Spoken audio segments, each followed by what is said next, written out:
Walang pinoprotektahan, walang kasinungalingan, serbisyong totoo lang.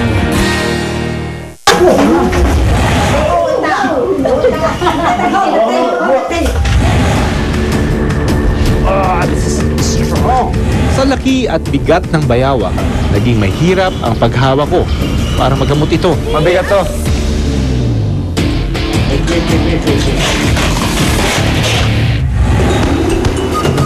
Dito sa bayan ng Batangas, ang naging first dive destination ko ngayong 2011. At ang mga notorious at kinatatakutang nilalang ng karagatan, handa akong makaharap. Hindi natin territory to, so we have to respect yung natural balance na nandyan. Ini-enjoy lang natin yan.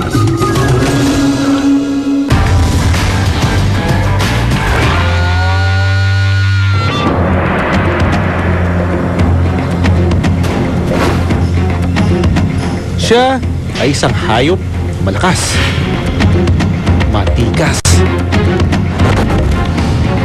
matapang, at natatangi ang laki. Isang hayop na may sorpresa na siyang magiging bida ng aking kwento. Sa isang bayan sa Pampanga, nahuli ang isang uri ng bayawak. Malimit itong matagpuan malapit sa katubigan tulad ng fish pond. Ang kanyang laki, mahigit na 6 na talampakan o kasing laki ng isang buhaya. Nasa tubig siya eh. Lumalangoy. Nilapitan ko at tumawag ako ng kasamahan ko. Nabol namin. Noon pa lang ako nakakita ng ganong kalaki. Ito ang Varanus marmoratus. Isa itong bayawak na sa Pilipinas lang matatagpuan.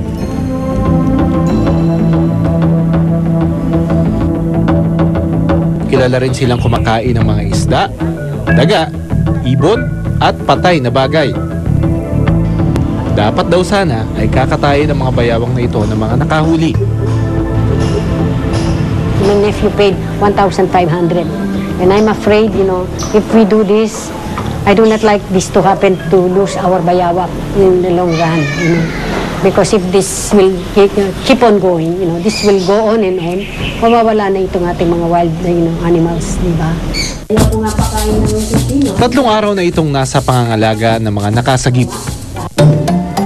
Ma'am. Hello, yan na ito. How are you? Magandang hapon po. Magandang hapon din naman. Nalagay nila sa loob ng banyo. Wow! Tahimik lang ang bayawak habang pinagmamasdan kami. Kaya sinamantala ko ang pagkakataon para makuha ito. Be careful po, Doc. Kalabasin natin. Pero ngayon, very good. Wow! Wow! Ay, naku naman! Malakas pa siya, Doc. Malakas pa, malakas. Malakas pa siya, that's good. Sana hawakan din doon, Chat. Wow! Okay ka. Okay ka lang. Okay ka lang. Hindi ko inaasahan ang sumunod na pangyayari.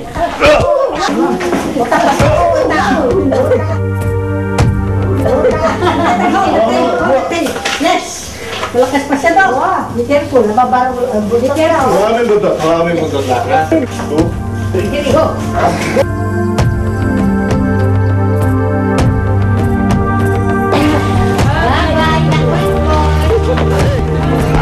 Bigat! Okay. Mabigat to. Just be careful dun sa kanyang bibig kasi mouth is full of bacteria. So, delikado yung kanyang laway, Kanina nag-struggle siya yung kinuha natin. That's just a normal reaction for wild animals like this. Kasi kapag naka-corner sila, if someone is around their territory, akala nila sasaktan sila or their life is in danger. So they'll try to fight or struggle. It's normal. Oh, this is strong. Gusto Okay, itong pagtali na ginagawa natin, it's not for anything, pero gusto lang natin ma-reduce yung injury niya sa sarili niya. Hindi ito sanay na naka-cages. Okay. tinalian natin yung balikat para hindi siya masyado makagalaw sa loob ng cage. At yung kanyang mata, ginagawa natin to not to harm the animal, but to actually avoid yung pananakit niya sa sarili niya in trying to escape. Agad na rin namin kinuha ang kanyang sukat. 73 inches. Ganyan. Ngayon lang ako nakakita at nakahawak ng ganito kalaki at kalakas na bayawak. Okay. Sa bigat ng bayawak, sa pag-struggle yung kamay ko medyo nanginginig pa. Bigyan natin ng B-complex kasi this animal is very stressed already.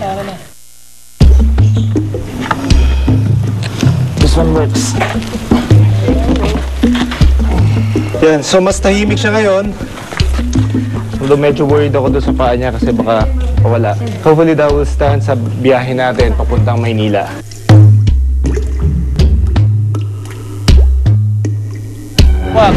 Dito sa clinic, sasailalim siya sa mas masusing pagsusuri. Kailangan kasing malaman kung may bali siya sa buto dahil sa pagkakahuli sa kanya.